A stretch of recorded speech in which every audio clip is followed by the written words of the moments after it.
नहीं होता। वह लड़की स्वभाव से ही ठंडी है। हाँ, सही कहा। वह बस ये नहीं मानती कि तुम उसके समय के लायक हो, इसलिए वह ऐसी है। मैंने अपनी भौहें सिकोड़ी। मुझे पीछे मुड़ने की जरूरत नहीं थी। मैं जानता था कि वह कौन है। अनुशासन निदेशक का बेटा, झाओ रुजू, घोड़े जैसे चेहरे वाले। तुमसे किसने पूछा? जंग पैंग ने तुरंत जवाब दिया। झाओ रुजू के चेहरे के भाव बदल गए। उसका चेहरा ही उसकी सबसे बड़ी कमजोरी थी। उसने एक अजीब सी हंसी हंसी। तुम लोगों ने शायद सुना नहीं है, सही आदमी के लिए सबसे ठंडी लड़की भी लाल हो जाती है।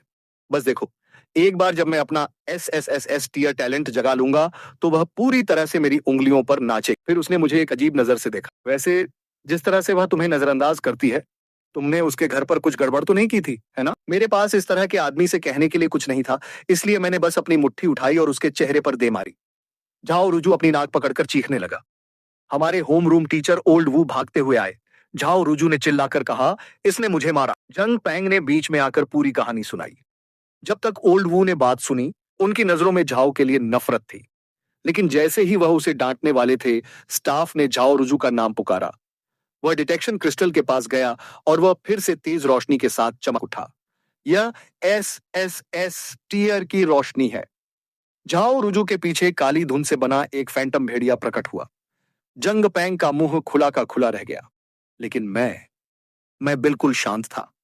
इस दुनिया में आने वाले व्यक्ति के रूप में अगर कोई छोटा विलेन आप पर हावी होने की कोशिश न करे, तो जिंदगी बोरिंग हो जाएगी। मंच पर झाओ रुजू पागलों की तरह हंसने लगा।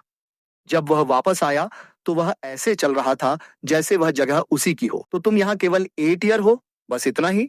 उसने घमंड से कहा। झाओ रुजू मुस्कुराया और मेरी तरफ मुड़ा। एक बार जब मैं बिंग को पालूंगा, तो हम व्यावहारिक रूप से परिवार बन जाएंगे। मेरा ख्याल रखना, ठीक है? मैंने उसे एक बड़ी मुस्कान दी और कहा, शुक्रिया। मैंने लोगों को अपने संपर्कों का फायदा उठाते सुना है, लेकिन एक कुत्ते की पूंछ पकड़कर चलना यह पहली बार देखा है।